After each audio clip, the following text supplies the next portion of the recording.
Now that I'm done here at Shibuya Sky, I guess I'm gonna go warm up and grab some food and probably go grab some drinks at some crafted bars. So let's hope the plan goes and we'll see you guys in a bit.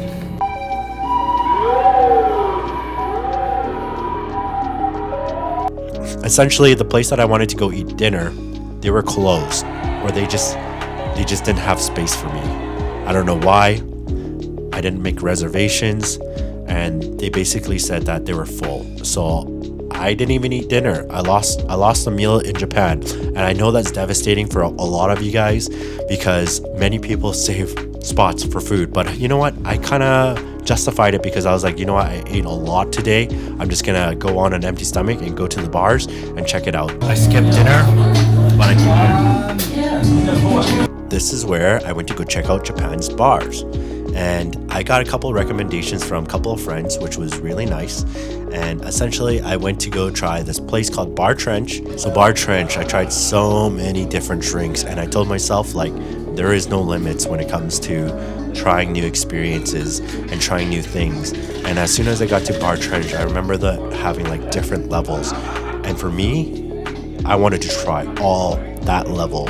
Yeah, I started from the very first one and I went all the way to the end, having one drink on its own. And you know what? I was feeling good.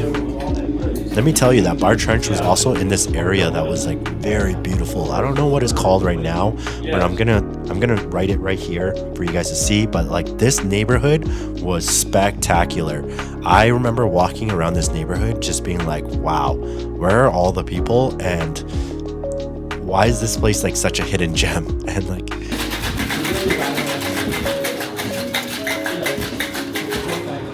Yummy. Very good. Yeah. It smells delicious. It tastes delicious. Yeah. Here's some of the Ramos if you want to give it a try.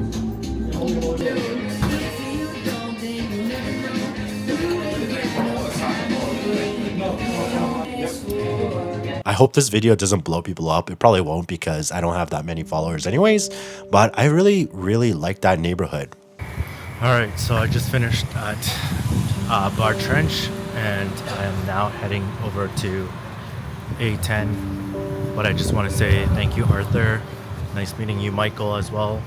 I'll see you guys hopefully in the new sometime ever, who knows. But off to the races. Man, it's like only 8 p.m. and it feels so late, but I'm gonna continue, have a couple drinks, and see how this place is.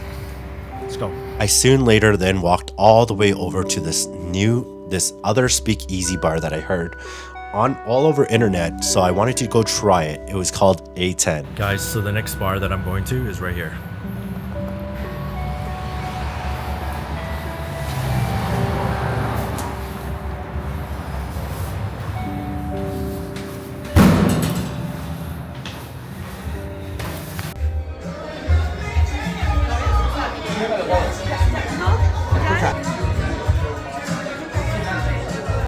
And this is the one where it's like in a locker, and I basically didn't really spoil it for myself because as soon as I saw the video, I was like, okay, I'm gonna end it right here because I want to see it for myself.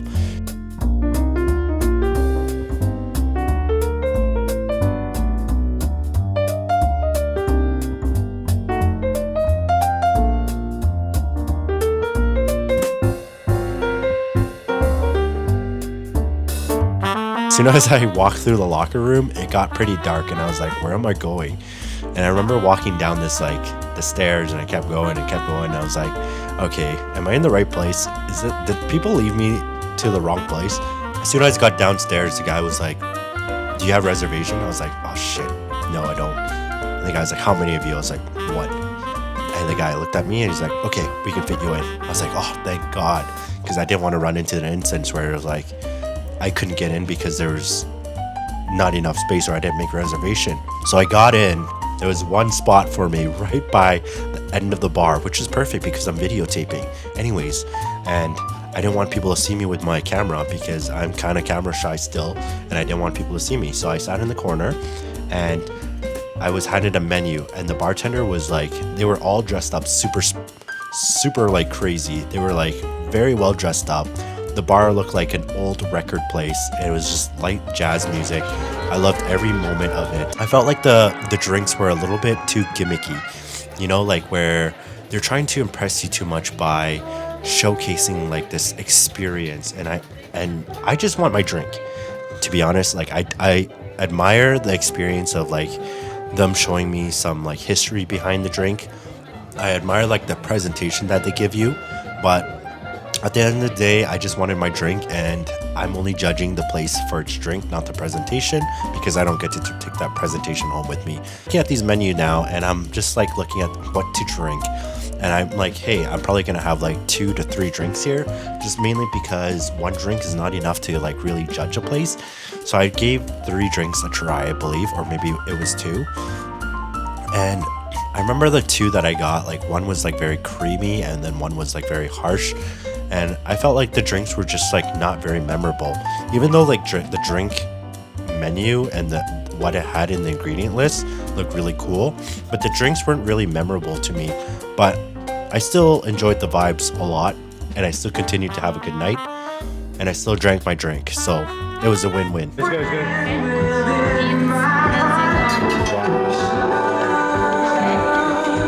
Would you please take the glass bottle? Yeah, thank you. Thank you. Wow. Yes, good. Yeah,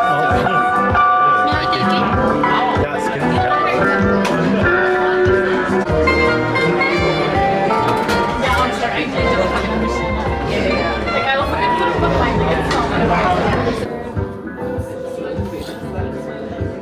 Okay, so there's like one like. It's great. And the presentation, very corny, but I mean, I try to order drinks that I typically don't usually order. So, yeah, I mean, like, you gotta enjoy the nightlife as well as everything else that Japan has to offer, right? So, this is why I kind of go out to drink at like the bars and stuff. And of course, I do like drinking. The craft of mixing alcohol and all the ingredients to make like a drink is just like, it's just crazy. And like just to see like what other countries have.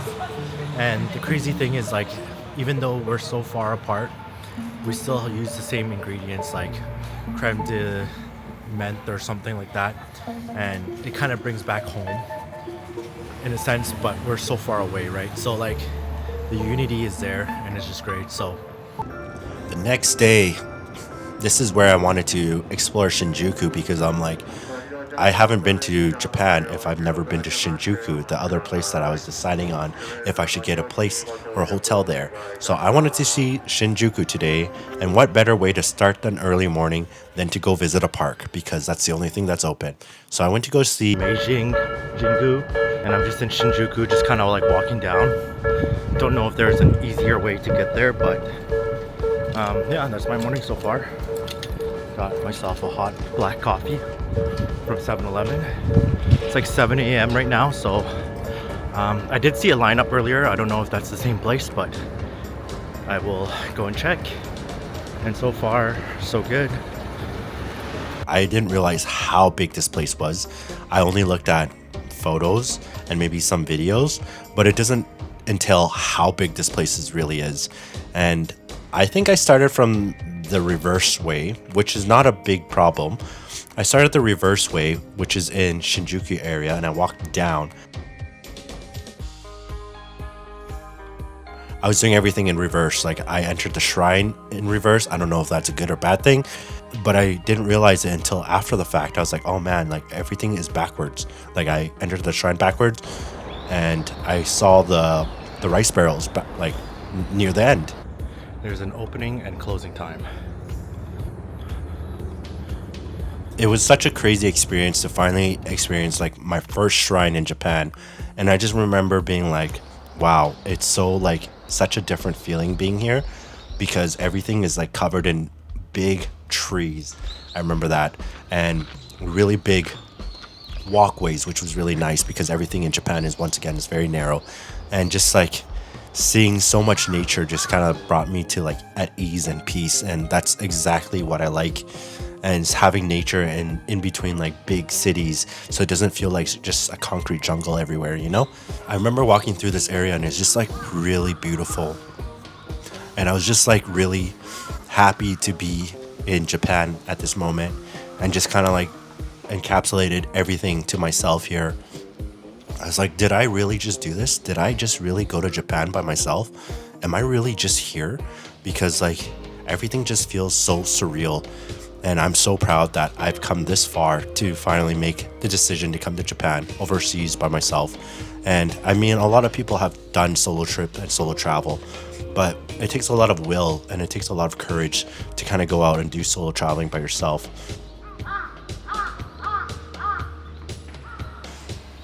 And I've come to terms and parts with it that I actually enjoy solo traveling a lot more now. And I hope this doesn't become a thing, because I might be solo traveling everywhere now. But I'm beginning to like really enjoy myself, my peace, and just my own time and my own consumption and my own thoughts and everything by myself, essentially. And that's what it's been, and that's how it's gonna be. All right, guys. So I just finished at the Meiji Trail or the Meiji Shrine, and I think going backwards was perfect, because now I'm gonna end up at Harajuku, and that's exactly where I wanted to be. And anyways, it looks like a bunch of people are flocking in right now, so I just missed the crowd, and it was perfect because that area should be like very serene, very calm. But then I'm planning to finish the night hopefully somewhere by Shinjuku to try like the piss alley and all that stuff, that fun stuff today. So today's a very busy day, so see you guys in a bit.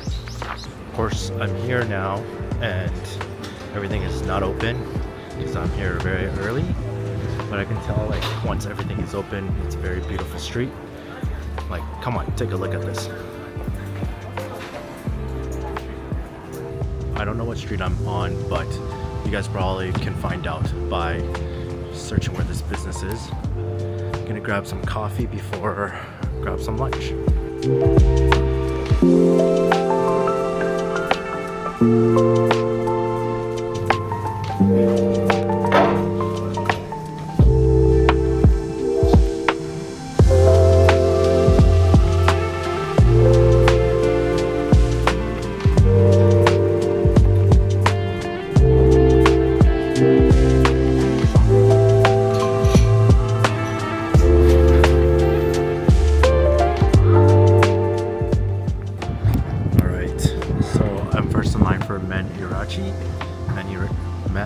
Menirachi, and I guess somebody recommended to try the carbonara udon here, and I guess let's try.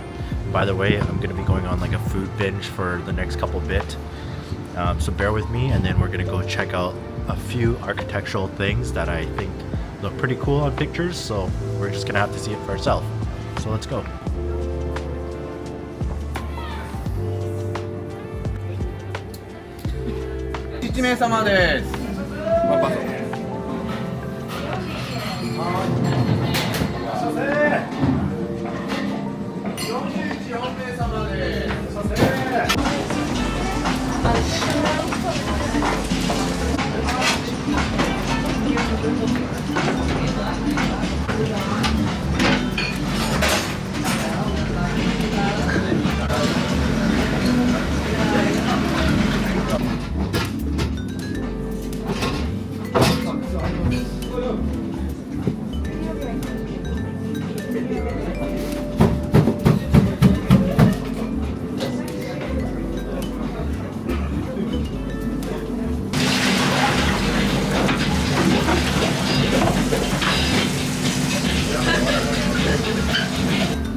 Trying the first bite.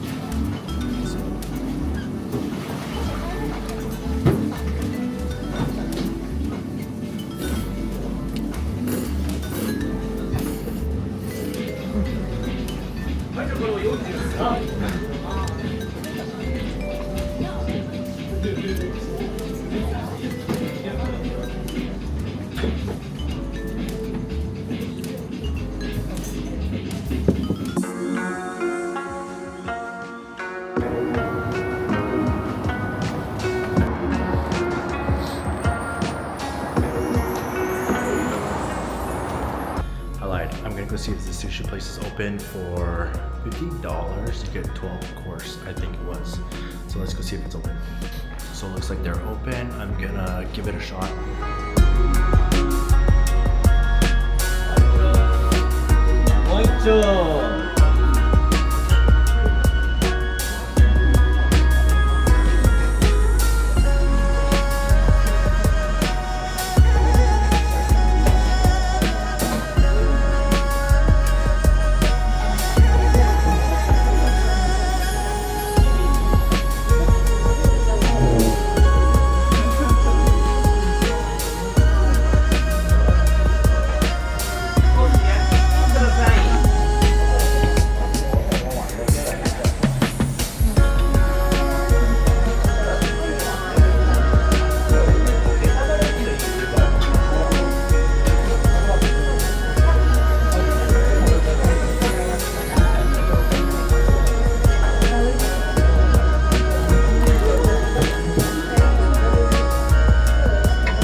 It's not too bad, but I think I would have just chosen the $2,300 one. If you guys want to check it out, you guys definitely should go check it out. $50 is still a pretty good deal for 15-piece omakase.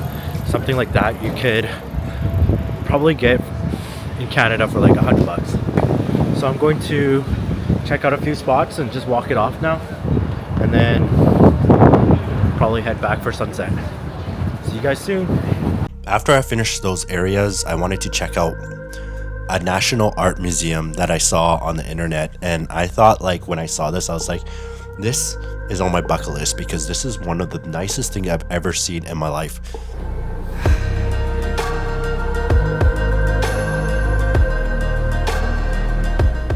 Especially for like the architecture, the way that the window walls look, just everything about it just was freaking nice, and I had to go see it.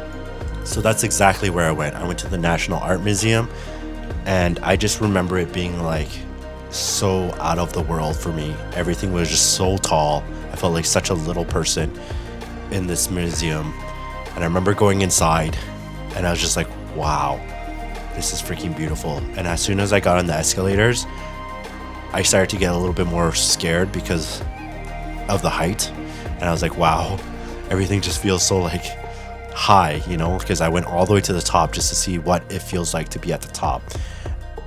Everything felt quiet. Everything felt nice. And I just wanted to take like a picture of everything because I was like, I love every single pocket. I love every single corner. I love every single crevice. And somebody actually told me like this was in an anime, and I was like, wow, that's cool. Yeah. I mean, I really like the National Art Museum. You guys have to check it out if you guys want to go see it. Definitely killed some time just walking around doing things, but I think you can actually see the art center, which I didn't do. And I just looked at the lovely outskirts of it, and that was it. I was lucky enough to say that there was a train station there, and it took me right home. So like, it was very easy, and I wanted to catch sunset, so I left and I caught sunset at. All right guys, so I'm like an hour away from sunset, so I'm gonna go up to this park here to finally catch sunset here. So let's go find a good spot. Miyashita Park. And let me tell you guys, Miyashita Park looked really nice on pictures, but as soon as I got there, I was like, man, maybe it's the time that I went. It was December, it's fall. The volleyball court wasn't active. Like, a lot of things were just closed. The plants look kind of dead because it's fall once again. I don't blame anything, but like, I wanted to catch the sunset, and that's exactly where I wanted to start.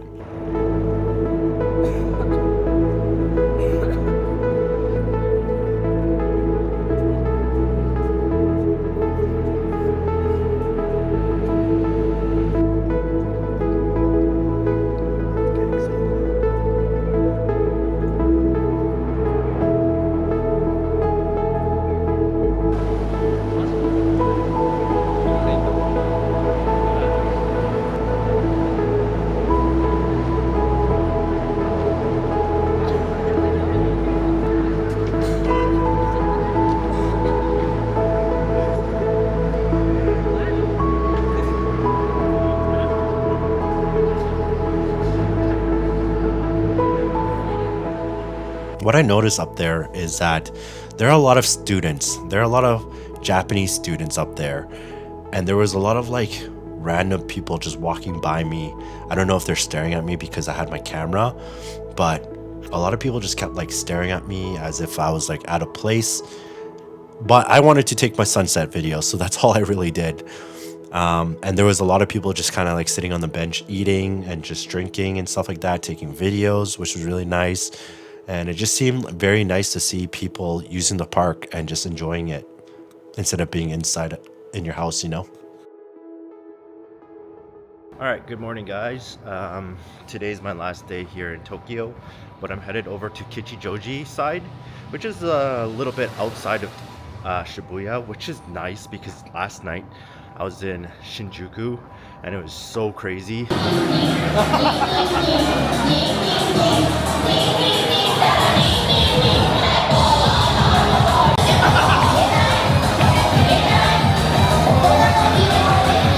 On a Saturday night that I barely filmed.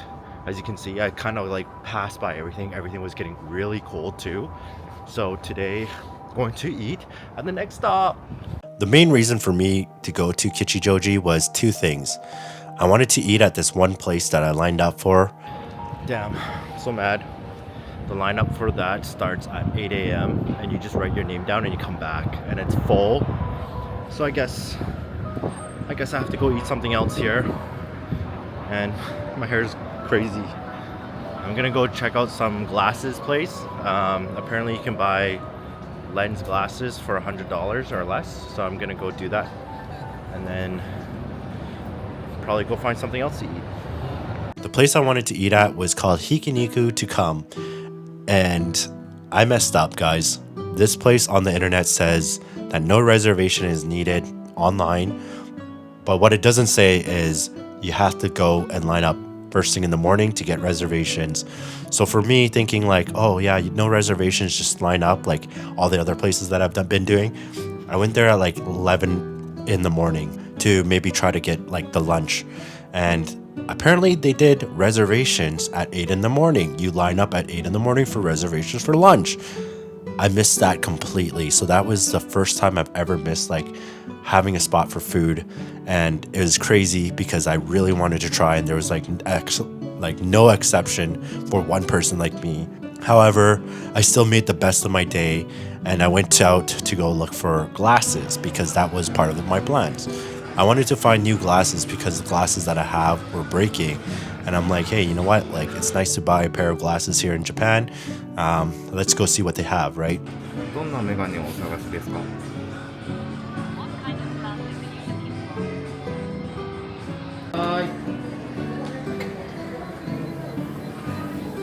Alright, so I just got my glasses. It's gonna be like 45 minutes before I can actually get it, but that's not bad. My prescription's pretty bad too, so I'm surprised I can actually get it. I got a pair of glasses for like $100, and I mean, they're okay, but at the same time, like nothing can beat getting glasses in Japan. Like, where else can you get them?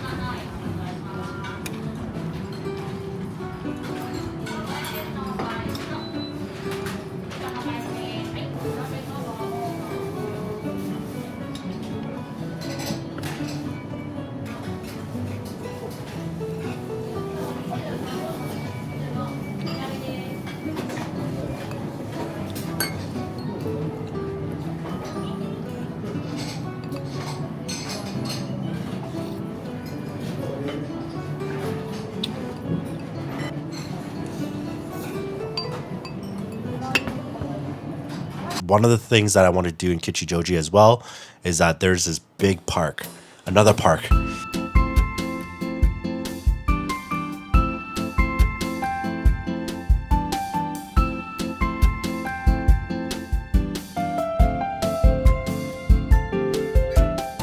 I love parks at this point. I love walking through them. It's just a nice way to kill time that's not involves eating, and it doesn't cost anything, and all you have to do is just walk. So I went to go walk in this park, and it was just beautiful because it's around a lake. And I just remember seeing like this pig, and I'm like, what? There's a pig in a stroller. And I just remember like, and then I realized that there's this guy wearing like a QR code shirt, and I'm like, it must be a business where you can like rent a pig to go walk with you on this park. But other than that, like, there was a lot of things, lots of families, lots of couples, lots of people at this park just kind of rowing on their swans. And you know, it was really nice. Like, I got to see people play instruments and all that fun stuff. And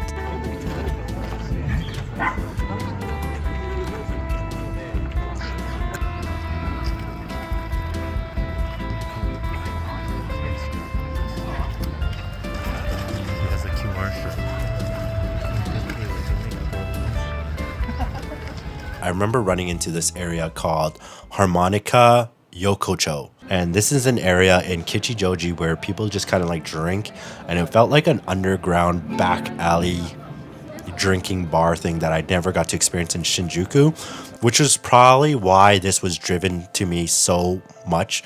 Was I just wanted to have like a nice drink and just like in a bar area and just see what it's all about, right? I chose the spot probably right in the middle where every road connects, and I just basically just kind of put my stuff down on the table, and I was like, all right, let's see what the menu has to offer.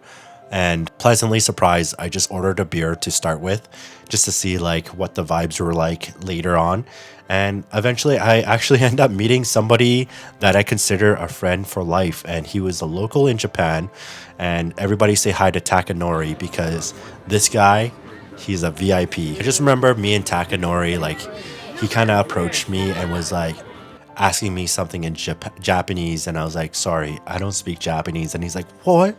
You're a foreigner? I was like, yeah, I just speak English. And he just knew a little bit of English, but it was enough to kind of get our conversation started. And like, these experiences don't come very often. And at one point I was just like open-hearted, and I was like, you know what, I'm open to meet anybody, anyone, anything who comes into my life wherever I am. You know what I mean? I'm having a drink, and this guy shows me, like, he asked me if I wanted to have like a smoke. I was like, sorry, no, I don't smoke. And that was okay, you know, like, I appreciate the gesture. And at the time he was like, oh, what are you drinking? I was like, oh, I'm just having a beer. And he's like, you should try a whiskey soda or a whiskey highball. And I'm like, I've heard of it, but I've never really drank it, you know? Like, I usually drink whiskey by itself, but I never drink it with soda. But like, why not? They had such a variety of selection of Japanese whiskeys, and I'm like, okay, this is my chance to like try maybe some Japanese whiskey, and who cares about the price tag, you know? So here I am drinking with Takanori, my new friend, a local Japanese guy, and we're just exchanging words, exchanging history, exchanging experiences, exchanging lifestyles, like our lifestyles with each other. And I felt like, man, have I really almost done everything I wanted to do on my Japanese bucket list? Like, everything just has been like so wow for me up at this point. You know, I'm like, I love every second, I love every moment of Japan. And just like doing things and not expecting the end result of things just brings that experience so much more worth it, if you know what I mean. It's kind of like when you're doing something you don't really expect, but you know it's planned for, and just every piece of it starts to fall on its own. That's where it starts to feel like my experiences, my journey has been so amazing so far. And that's basically my time here in Tokyo. And I knew that this was my last night, where I then go to somewhere else the next day. But overall, my experience in Tokyo was just such a great start. And, you know, going on to these things, I don't expect to meet anybody. I don't expect to, like, when experiences like this happens out of nowhere, it just means so much more for me for some reason. It's crazy. Free. Yeah, YouTuber treat. Free. YouTuber treat. Take a bite. Take a bite. Wow.